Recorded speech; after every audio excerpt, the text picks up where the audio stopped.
spread all across. That is your problem, they say. And the assessor will have to check that that car data is all across and he has more job to do. That is his assessor problem. But I'll tell you, assessor problem is my problem because I'm also a part of that assessment. I try, that's why I recommend, I just recommend saying don't just unnecessarily have the noise all across. Just filter the noise. Means keep it to the place where it is required through segmentation. Now, scoping activity is a critical activity, as I already spoke in the last session. Scoping is a critical activity. Why? Because in that we decide on, based on the master inventory of the card data environment, we will then look at what are the system types and what are the different types of systems and what are the category of those systems. I think very importantly, I was about to touch the most critical aspect of categorizing systems. I think that's where we stopped. Categorizing systems. I think this is where we stopped. Scoping and segmentation. So very importantly, most of the it's also not part of the PCI DSS standard. They are not telling you have to categorize system according to this way. And is the customer using classification category? They are not checking because that's part of the risk assessment. That's part of your internal enterprise risk management portfolio. I mean that has to be covered your own headache. But that's why PCI DSS doesn't cover such thing. But PCI DSS, if you want to run a proper show, not just PCI DSS, any other HIPAA, or it could be any other assessment, any other compliance program, I think was a classification is very important. Now, there was a good question when asked last week, when non-PCI and PCI DSS as such. PCI DSS and non-PCI. Now, most of the things are non-PCI DSS. But the PCI DSS at such or one is directly or indirectly impacting card data. First is that, and then now a customer might say, I have a non-PCI asset which is sitting in a CD card data environment. They are also still in scope, but they are in a different category. Means they might be classified as category 3, whether. But what if there is a malware? You are still having non-segmented environment. No, there is no segmentation. There is no segmentation in place within your data center in the CDA. Then there is an issue. Now this is upon the based on the how much of qualification the QSA has in terms of experience and skill set level. You will look at this, deep dive into it and say that there is an issue. The system might cause issue that the malware or the backdoor or Trojan or a listening program running on that might listen certain data or might do something funny or might do infect other system which is there and cause issues. So that still this system, he says it cannot be categorized as category 3. He might say that still it is on a category 2 system. So because you don't have a segmentation in place, that's a problem. If you have moved the system onto really a different segment and then you say that, yeah, we have isolated this, then that's fine. Still it is in the card data mode, I'm telling you. But still you have fully restricted communication from 3 to 2. Because anyway, 3 to 1 is totally ruled out. 3 to 2 at least. 3 to 1 is if 3 to 1, if category 3 systems can talk to category 1 system, then it becomes 2. So that's ruled out. So category 3 can never talk. That's the idea. So category 1 is a direct system, database system, applications directly for dealing with the card data. In that, there are subcategories you need to go through because this session I would make it as much of a directive session rather than making it as a schooling session where I go through every word written here. It is anyway I've written it and it is slides are made available. Please do go take the privilege to read through and do your own investigation. And rather than making it as a schooling years, category 1 is a directly impacting system. In that also you have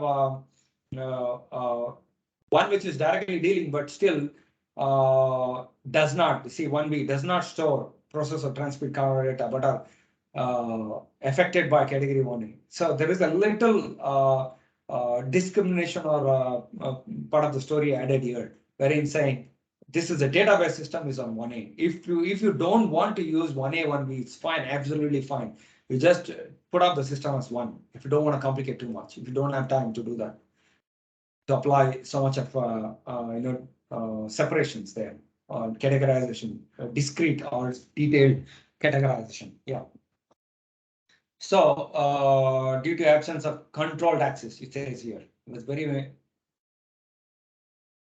So this is what is it. Sometimes it gets too difficult. That's why I just put category 1 as 1. That's it. But 2, I would still say you have to have certain subcategories there. Otherwise, you're not doing justice, because not everything can be just said 2.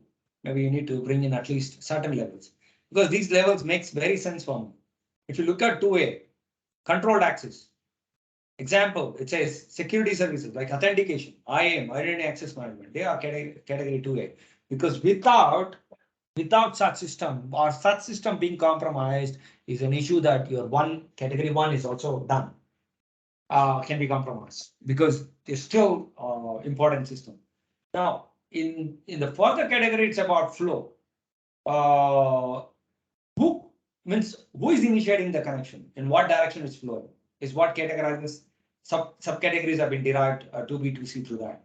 If a system is initiating a connection to category 1 device, the inbound to category 1 device, in such case, it can be categorized to B. If it is not initiating, but it's other way around, it can be 2C. But what if this was the challenge? Somebody is saying it doesn't initiate, but it's like a landing zone, and it's like a VPN system, not VPN, sorry. It's like a VNC server or a secure RDP server landing, people landing there, and then they initiate. I think then you can look at this kind of categorization like indirectly. So 2x, no direct access, yes.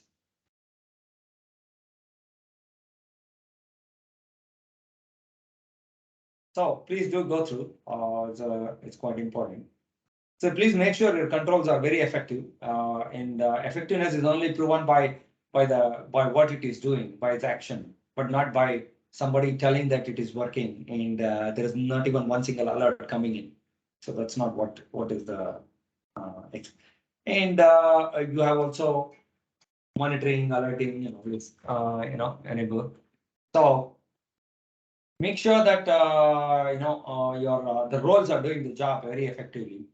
And a CISO role is a key role for a larger enterprise, wherein it takes ownership on to make sure that the security policy, which is the umbrella for the organization, gets disseminated and on a continuous basis whenever there is update, and it's aligned with the current security objectives, which is aligned in terms of the business objectives. Yeah.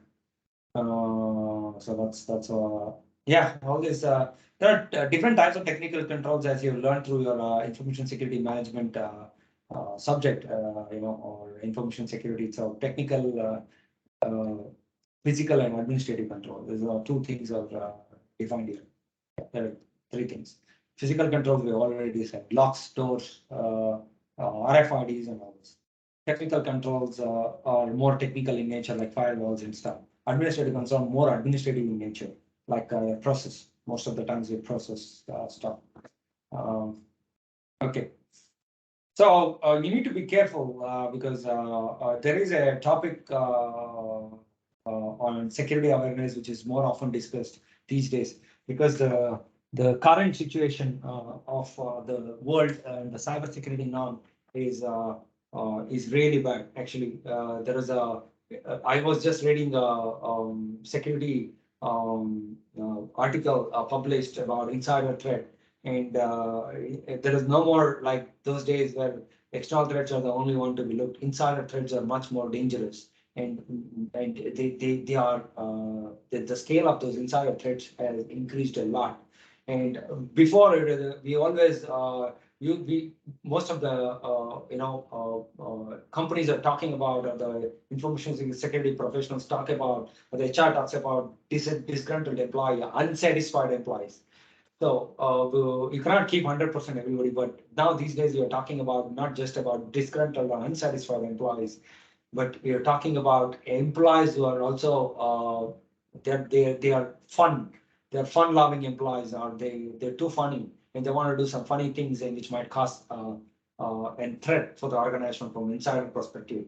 Means they're talking about now insider threat. There are 25 to 28 types of threats published as insider threats and how, which can be controlled through a proper internal security measures, which is one of the most important is training and awareness, which comes as a primary that you cannot do such thing or you have to do these things as the best practices. Avoid those things. Try avoid those things and what is best for our organization and what is that we do at our organization and what is that we love to do. And our organization has certain principles that we have and we need to talk about those vision mission statements and also talk about specifically on those usage asset usage perspective and normally talk about business as usual and acceptable use policy when it comes daily business. What is the AUP, acceptable use policy? You cannot use internet for this. You cannot check your email personal emails. You can check your personal email maybe, but you cannot send documents through it. You cannot attach or personal emails are not allowed to be accessed. Gmail is blocked. So those are the policies people have to know. And if you try to bypass through some other ways through proxies, you might be violating the policy just to educate the user. That's about educating. That's awareness.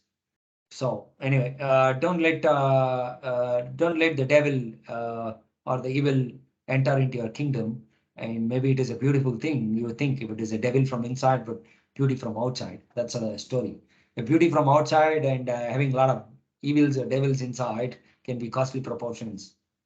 So this is also a saying, non-devil is better than unknown stranger. That's what is a short proverb to satisfy the clause what I said or the statement I made. Learning, yeah. Now I know there are a lot of things getting. We're talking about zero trust principles, right?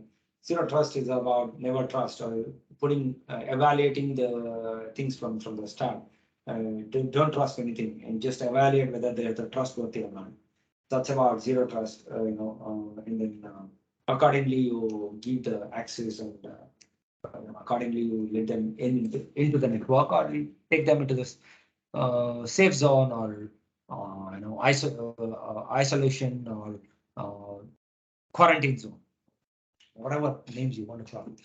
So zero trust is one. And the three things what the whole world is talking right now is along with zero trust, they're talking about deep dive security and the traditionally means olden days of last few years we've been talking about defense in depth, deep dive security, and now there is another word the whole world is talking about using certain technologies to detect fake technologies. Means so just to avoid you should not be fooled. There could be things which are coming in which are not authentic. They are using deepfake technology, so they are fooling you. The current technology what you're using might not be capable enough to detect that it's not an authentic data received or it's not an authentic mail. It's not a right or it's not really you did not speak. The audio is not from the president or the video is not from president. It's totally fake, but it's deepfake. You cannot. Your current technologies, not current, the past technologies might not be able to detect such thing and causes an issue, chaos. All right. So build and maintain secure network. So requirement 1. I'm just gonna take another 20 minutes. We're closing this call. So 25 minutes max. We're just gonna close. So requirement number 1 is all about, as I've already spoken about, firewall, routers, switches, network and firewall, perimeter firewall. Okay, and personal firewall from the critical system perspective. Many a times we only receive evidence for perimeter firewall. We don't get anything for personal firewall. Please do take care to give both. Now, many a times assessors do wrong. That is costly and it is not acceptable. Okay, but certain times because of clarity not being shared or not being asked, assessor has failed to ask the set of questions to understand. It leads to a improper or not a valid assessment. Oh, My apologies. I see some name here. I think we might have to get rid because that was an early slide shared. Yeah, some one of the persons. Okay, now the reference guide is already here. I think it's already pulled in here. You don't need a copy of it. So the point what I was trying to tell is the assessor have to ask question to understand whether you are managing a firewall or not. If you are not managing a firewall, it's totally managed by a vendor under the managed services, security services contract, MSS contract. And why do why do we have to worry, or why do you have to take the burden of lifting it up, saying that as if you are doing the change and your team is doing change, they're executing change, they're not even doing testing, and you are not answerable. My next question is, as an assessor, uh, once you understand that the scope is not there is something which is outsourced, then you need to the assessor has to further investigate to understand whether that company doing the change for you managing the firewall, whether they are PCI DSS compliant. If simple question is whether if they are already PCI DSS compliant and they can give an AOC for that attestation of compliance, why do you have to reinvent the wheel? But many times I've seen assessor have failed to understand all this. They went and they reinvented the wheel, saying that, oh yeah, assessor checked, checked the firewall change request, and it was seen that the customer had the testing process in place, and there was a testing done before the change was executed. But actually, it is not true. The customer did not do any change. It is a third party. Your third party customer had a vendor to do the change, was already PCI DSS compliant. Such statements made are vague and not really true. And okay, another confusion which I have seen here in this especially this requirement one. This has been repeating for years together on many rocks, and so there is a shared responsibility model. Today, the whole world is talking about it. Shared responsibility model. So I request all the customers, whoever is taking up this call, and I'm recording this so that I just upload this video for all of them. Whoever has taken the training in the past, maybe this was not discussed in so much detail in the past in these trainings, but I'm discussing it today to make sure that I don't every now and then come and strain myself, strain myself. It's not, I'm not talking about cybersecurity strain theory where I got mad. The actually strain theory is about the madness it creates, but I don't go mad. I'm talking about I strain because I keep repeating, I have to keep telling this, and still the same thing history repeats. So what I'm telling you is you develop a shared responsibility model rather than assessor, expecting it. If you develop a shared responsibility model, you put up all of your vendors and tell that this is what we are sharing data, and this is what is their responsibility, and this is what is our responsibility. Then you are very clear on your responsibility. That sounds so good, and that's going to create a great place for you to really, not avoid and minimize the blame game.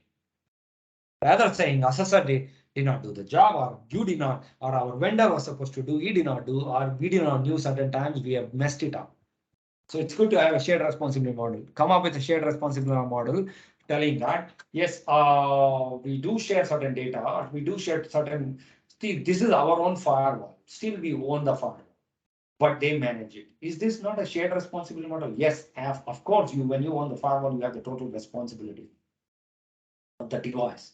Now, there is another customer. We don't own the firewall as well. As part of the infrastructure as a service. Great. Minimize the scope. That's how we have to look. I've taken this in little depth to make sure you understand what I discussed here applies for all requirements. But it extensively applies because infrastructure as a service is a common trend when you're migrating yourself to the cloud, and that is the trend which fits in here. And many times it's shared responsibility model. Let's explain. Requirement 2. Requirement 2. We've spoken. There are tons of vendor specific hardening hardening tools and templates and models available. Please make yourself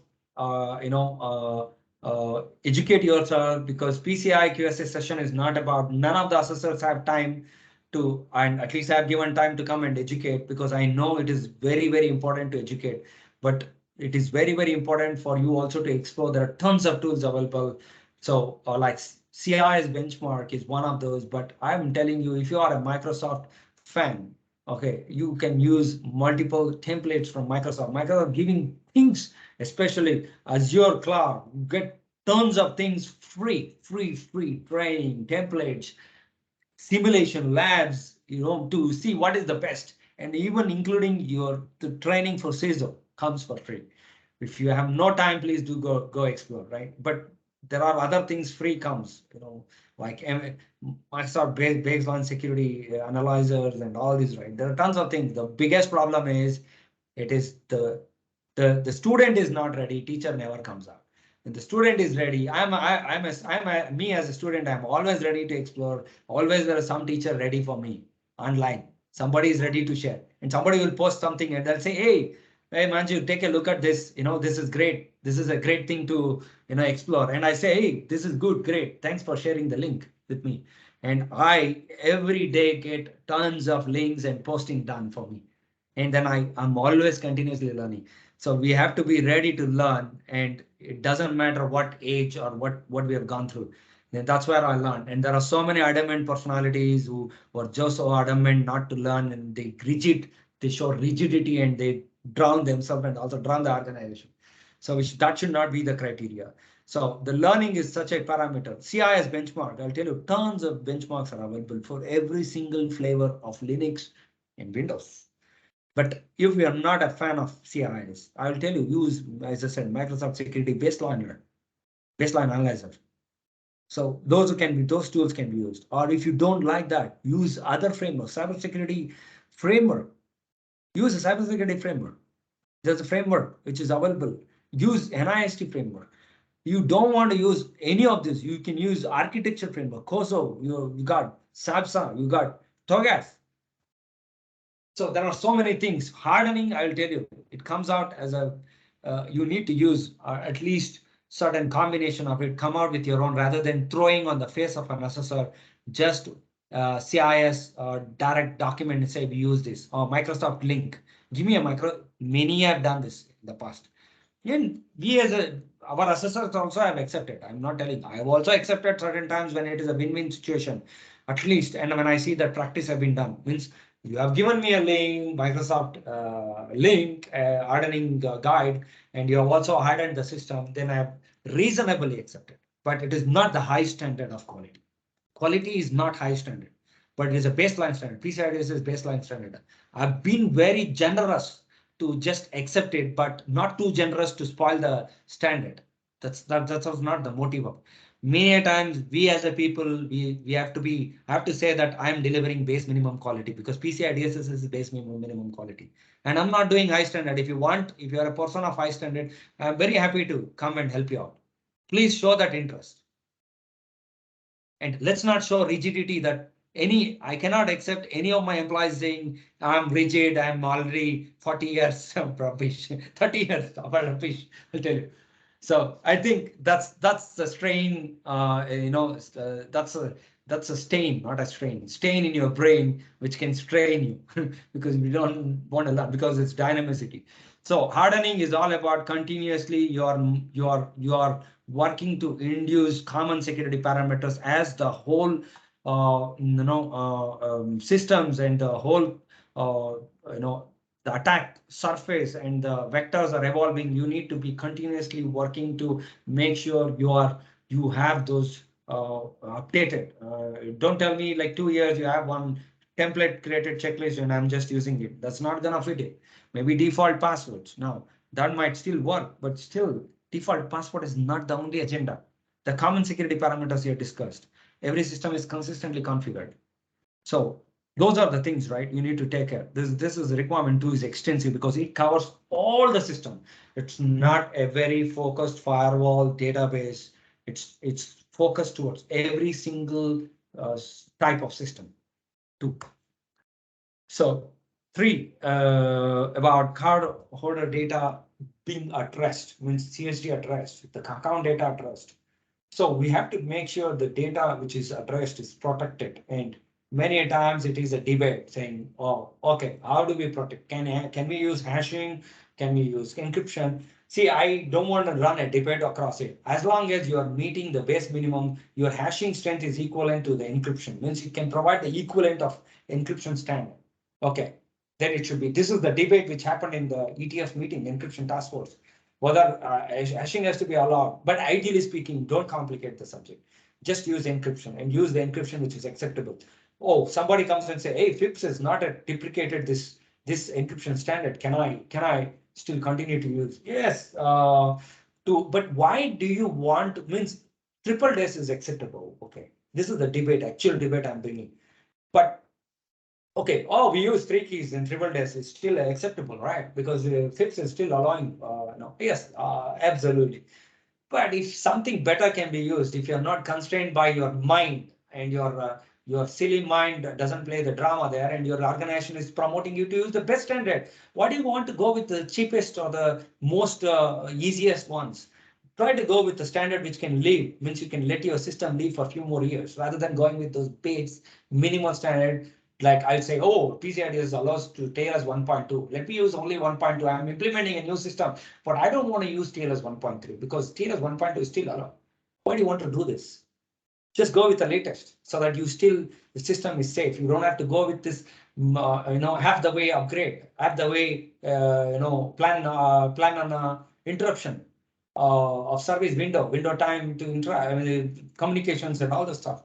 So CFAR is what I say always. When you're working in this, especially on requirement 3, CFAR. Don't look to, don't bring narrow perspective. It's a broader perspective, and you should CFAR. That's what I will tell, because this is very, very important. Many a times it's too much of negotiation happens here, saying that we use this and it should be acceptable and all this. Yeah, it's acceptable. Best minimum, as I said, minimum standard. I'm going to deliver minimum quality at base minimum standard.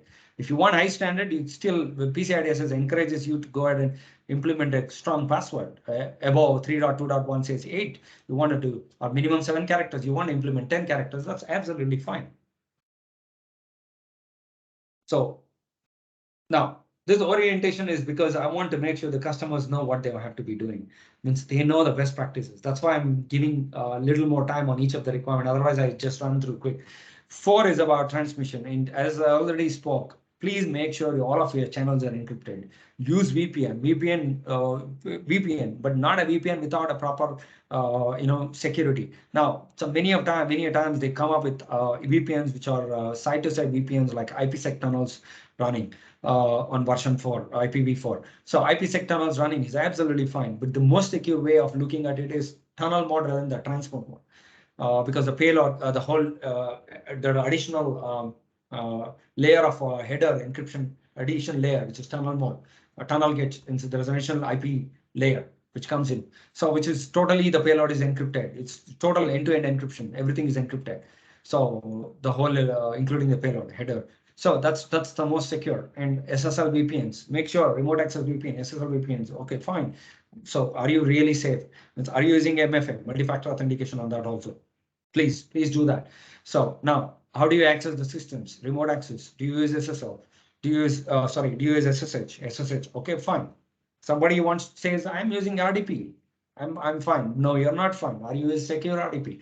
So we have to test it. Why did you? Okay, we use secure RDP, but we don't expose this URL to public network, internet. So are you really not exposing? When we scan, we see that the IP is accessible.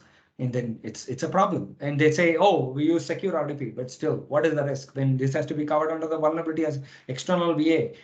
This IP has to be covered under the external PT. Did you give this IP into the scope of the penetration tester? Maybe you did not share. Your VA, external VA did not pick it up also because you did not give this IP at all. You exposed it because somebody said, hey, just open up a secure RDP, I will access from home. You bypass the VPN now. Yeah, so those are the things, right? So which has been covered here, and most importantly, end-to-end transmission. How do you communicate to your acquirer bank? How does acquirer bank communicate back? How does that? So what do you receive and what do you send? Whether it's all going safely or not, and how people connect. Okay, that's what it is. 5 is about antivirus. I don't want to give too much stress on antivirus. It's just have an antivirus running actively on all the systems and don't keep a standalone solution. It's hard to manage. Administrative headaches are high. Administrative overhead is high. So keep a system which is centralized and it has it can generate report and can give holistically a status view of which system were infected and whether the systems are quarantined and what is the status of the system, whether the system has come up or not, whether the system is offline for too long. Why is it offline? Investigate. And that's a role of an administrator, antivirus administrator or a security engineer who's doing endpoint security. Okay, 6, development, maintenance, system. So I've already covered the details around. This is the most important. Enhancements, patches not just pertaining to platforms. Once again, shared responsibility model. If you are an infrastructure as a service, if you are already a platform as a service and platform is managed by AWS. If your platform is managed by AWS, no, it's not the case. But yeah, maybe another service data center service provider is giving platform. You're given the responsibility. He's a PCI DSS certified and he is given the AOC. Then it has to be covered under that. We don't, QSA don't have to really go and check whether the patches have been deployed to the system, but still the application is in scope. So those are the things: secure software development lifecycle. Whether you use agile process, what kind of process, whether you use a combined hybrid process, and it has to be checked. It is the responsibility of the customer to provide enough data. Code review. We did an enhancement. Did you do a code review post enhancement or prior enhancement? It should be prior enhancement, pushing an enhancement, code review down whether the code can lead to any holes or not, and then post the deployment of such enhancement, patches. It should be a change. This is a major change, or it's a change in the particular unit. The unit testing has to be done, and the security, from the security perspective, penetration testing has to be done if it is impacting the application. What is the level of impact? Those are the data. Your team should be integrated. That's why today the cybersecurity is talking about integration, integrating everything together, integrating organizations together, maybe not directly, but integrating organization, integrating with the national database, and nations know that these kind of issues are happening at the national level. And national database has been shared with a national vulnerability database, or national risk factors. For the nation has been, there is a central database and there is a collaboration and there's extensive database that organizations which are coming up can look at those data and accordingly take measures, put up the appropriate measures to be secure and safe around the clock. Somebody has gone through an attack, so we don't have to go through the same set of problems, right? That's a whole thing. So now public facing was high critical on the requirement, which is 6. Okay, and next one is 7. Access control, very clear. I've already told, need to know, need to have basis, least control, role-based access control. Those are the things which has to be taken care of. Give on a need to know basis, means give access the least. 0. Go with 0. Zero trust is also a principle derived from the access control, to be honest. This principle of least privilege is, or the need to know, need to have basis is nothing but the zero trust, but it's an architecture by itself now. So business 8. Unique IDs, using unique IDs, not generic user IDs, identity access management, identifying users. Privileged users have to be very privileged and distinguished from non-privileged users, and the level of access privileged users have, and their access is monitored, and all the access have to be monitored and audited, and there should be audit trial for every single thing what is happening. There should be logging and audit trial. That's coming in the further requirement, but I'm just telling those are connected. And multi-factor authentication is one of the most important thing we discuss here. And AAA, not directly mentioned, but AAA is a technology which reduces a lot of which centralizes things and reduces a lot of administrative overheads.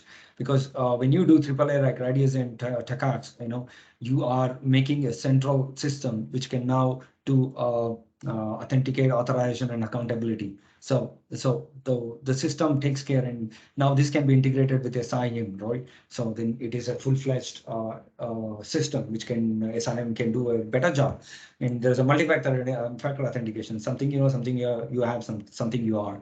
So it's a multi-factor authentication you have to use. And yeah, I have to tell that password complexity is getting too complex now, because now the systems are getting too complex. Their processing powers are of the end user computing system itself is too high now. Come with multiple codes and all this stuff, and there are tools to break the password. There are rainbow tables which can break the, which can reduce the computing time. So that's why the latest 3.4.0 is talking about characters of passwords increased doubled almost. Yeah. Too long, almost too long. So we'll talk in the 4.0 webinar soon. It's coming out in the next week. I think you all will get a invite. It's a once again I have to make an attempt to tell this that please, most of the sessions maybe there are other people, customers, or customers and vendors might also join, because this is a session which is very important. It's an education session. Orientation session is only for customers, third-party vendors and partners, because they have to make sure their systems are run the clock secure. It's not for internal. We're not going to get any internal employees, but the recorded session will be given back to the internal employees for them to go through, but not for the orientation. So because certain questions are from vendor specific and customer specific, and we want to see through that the questions are very specific to that. Now, I think we are already one. I'm just trying to fast track this. The ninth requirement is physical access. I don't want to talk anything much because I already spoken. It's all about CCTV visitor access and how you manage the racks are locked, and escorting process, and distinguish between the contractors, employees, visitors. Those are the stuff.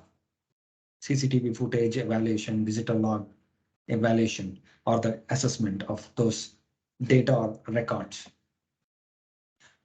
Ken has already spoken about it. Also, very important to have a monitoring system, and you track activity logs are the key. And you have a central log system. You might have a SIM which is doing already all this stuff, and initialization, stopping of logs. Who has what access?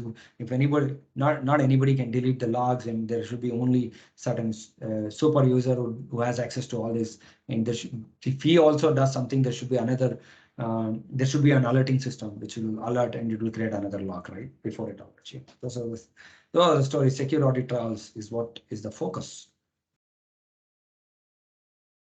Once again, as I said, logs we talk when NTP comes in, because time system or the central time server availability and providing consistent time to all the system is very important, because to do fraud analysis or forensics investigation, it's timestamps are very important. Even audit logs should have a proper timestamp.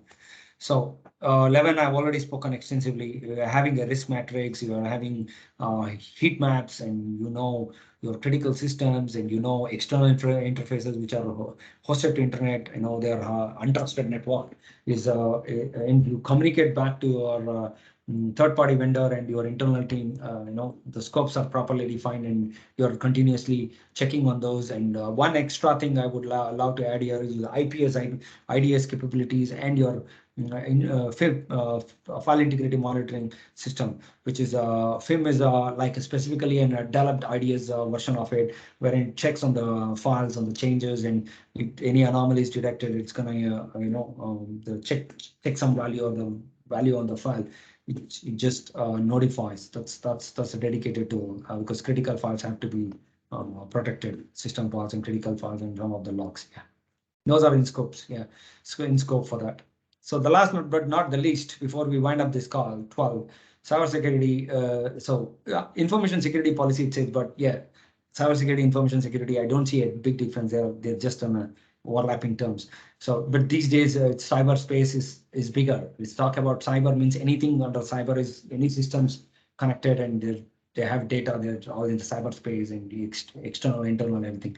Information security policy is very important, very important, because your information is diamond and gold for you, more than diamond and gold, and that's your investment. It has to be safeguarded. There should be an information security policy written holistically to protect the business interest, which is people, process, and technology. Sorry. Yeah, people, process, and technology, and people, practice, and technology. So they all have to be aligned. And technology is important, very important. But people have to ensure that they're using technology in the right way, and the technology is operating in the right fashion because you're configured it in the right fashion.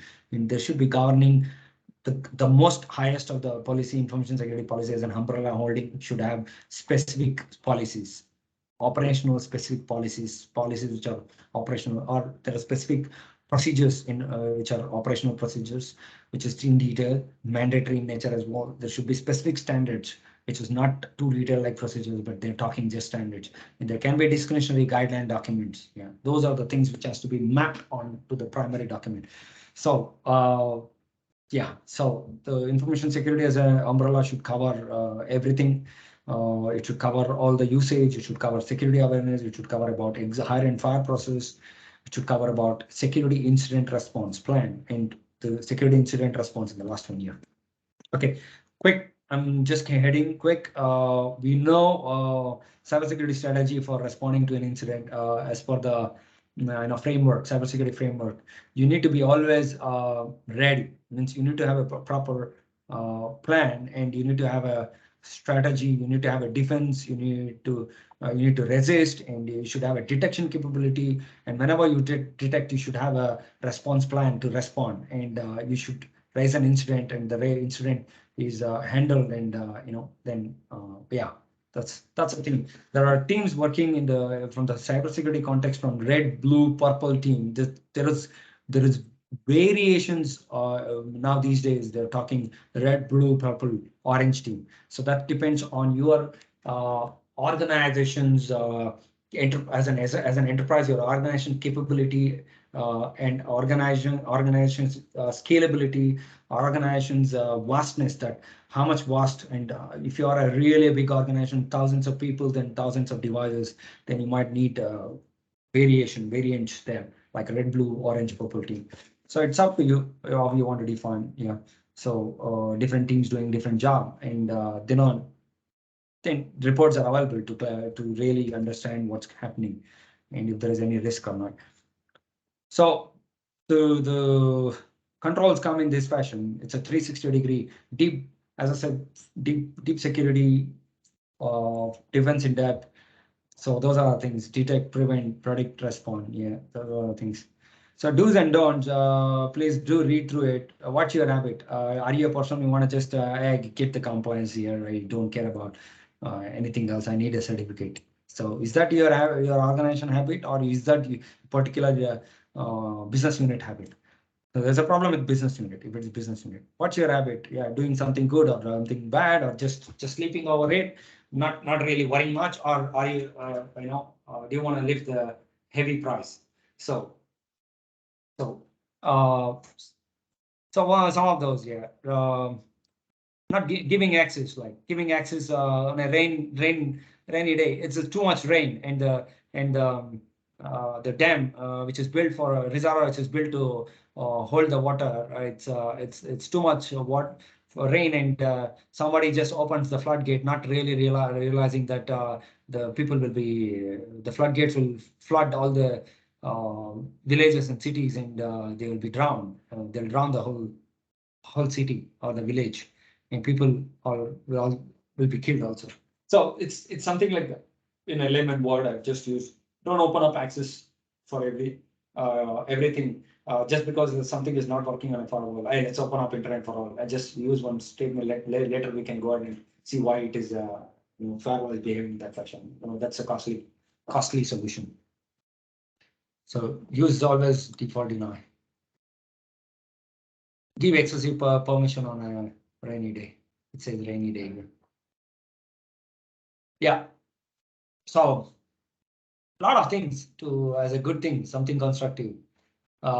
Disable user accounts, and lockout thresholds, and mandatory vacations for people, so that a person should not be doomed, or he should not be in a false impression or a false ego that he feels that, oh, I am the only person, nobody will know when I do all these changes and let me do. He continues to have such practice. Is an integrity issue.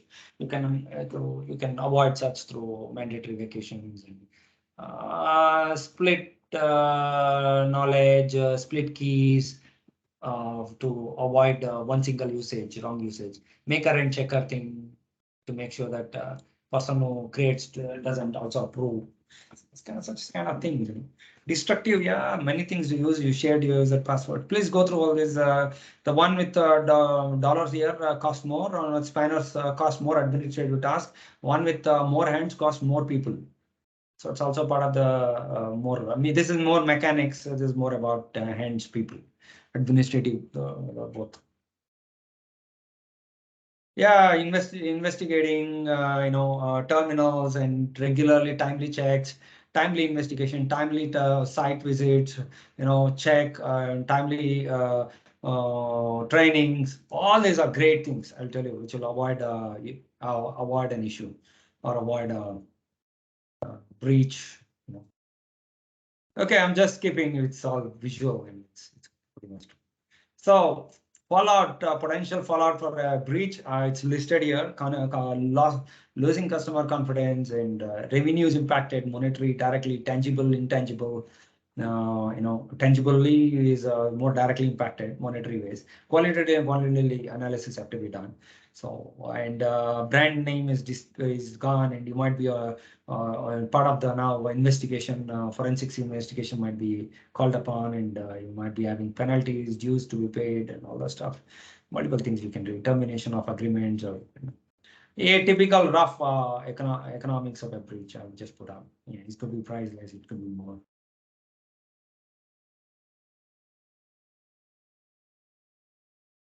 Additional text I've included because things have evolved and I wanted to make sure we are also evolving. What is the easiest way to prevent a compromise? Do not store if you don't need it. Simple. Now, I just wanted to touch upon because soon in the next coming week, I'm going to have a 1 hour, 60 or 90 minutes of maybe 60 to 90 minutes. It's still not decided. For extensive version 4.0 session. So in some time, in next 1 or 2 weeks, maybe next week. So before that, I just wanted to let you know it's a PCI version. DSS version 4.0 is already available for us. The ROC and all the templates are available. So it's a flexible framework for validation and control implementation because it uses a customized approach. That's why it's flexible. And it's a stronger standard to cover evolving security requirements. They've changed certain terminologies on the PCI DSS version 4.0. We'll cover that extensively in the other session. If you look at enhanced validation methods, flexibility, and promote security as continuous process. Yeah, those are the things. It's just covering, and we'll go more deep in the other sections. If you want to read something more, given you 2 links here on segmentation and open PCI DSS standards, toolkit. Sorry, can read through. Any questions before we wind up the call?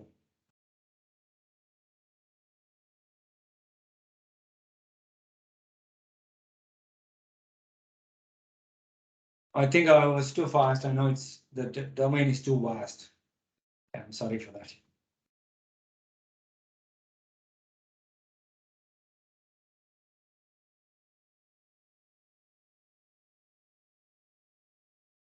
Okay, if no questions, we can stop at this point of time, and I'll send another invite soon for version 4.0 in the coming weeks, in 2 weeks. Yeah, 1 or 2 weeks. Yeah.